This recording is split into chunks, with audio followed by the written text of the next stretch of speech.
नमस्कार, आप देख रहे हैं एबीपी लाइव और मैं हूं आपके साथ नैन्सी बाजपेयी।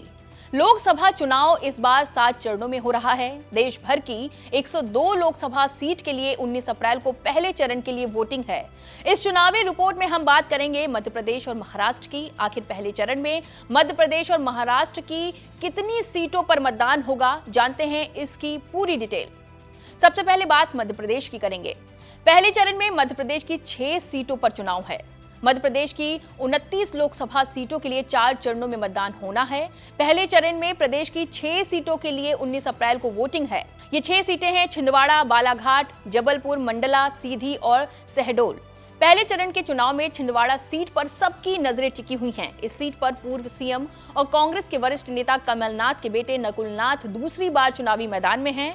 पिछली बार नकुलनाथ ने इस सीट पर जीत हासिल की थी। इस सीट पर जीत हासिल करने के लिए बीजेपी अपनी पूरी ताकत लगा रही है। अब बात करते हैं महाराष्ट्र की। महाराष्ट्र में पहले चरण यानी कि 29 अप्रैल को 6 सीटों पर वोटिंग होगी। महाराष्ट्र की 48 सीटों में शुरुआती 5 चरणों में वोटिंग होगी। पहले चरण में महाराष्ट्र की 5 सीटों पर वोटिंग होगी। ये 5 सीटें हैं रामटेक, नागपुर, भंडारा, गोदिया, गढ़चिरौली, चिमूर, चंद्रपुर। जिनमें से नागपुर सीट सबसे ज्यादा हॉट सीट है, जबकि नक्सल प्रभावित गढ़चिरौली पर भी सबकी निगाहें टिकी हुई हैं।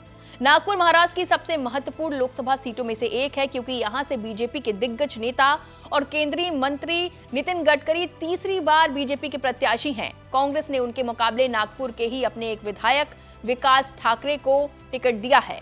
वहीं रामटेक में इस बार दोनों मुख्य प्रत्याशी नए हैं। शिवसेना सिंधे गुट के हिस्से में गई इस सीट से उसने कांग्रेस छोड़कर आए क्षेत्र के विधायक राजू पारवे को टिकट दिया है। अनुसूचित जाति के लिए सुरक्षित इस सीट से कांग्रेस ने श्याम राव बर्वे को टिकट दिया है। 2019 में महाराष्ट्र की चंद्रपुर सीट कांग्रेस को मिली थी, पर उसके सांसद सुरेश धानोरकर के आकस्मिक निधन के बाद कांग्रेस ने उनकी विधवा पत्नी प्रतिभा को ये टिकट दिया है। उनका मुकाबला भाजपा के तेज तर्रार नेता सुधीर मुनगंटीवार से है। वहीं भंडारा गोदिया में मैदान में है भाजपा के वर्तमान सांसद सुनील मेंढे और कांग्रेस के नए प्रत्याशी प्रशांत पंडोले। वहीं गढ़चिरौली चिमूर सीट नक्सल प्रभावित क्षेत्र है। ये अनुसूचित जनजाति के लिए आरक्षित है। 2014 से ये सीट बीजेपी के कब्जे में है।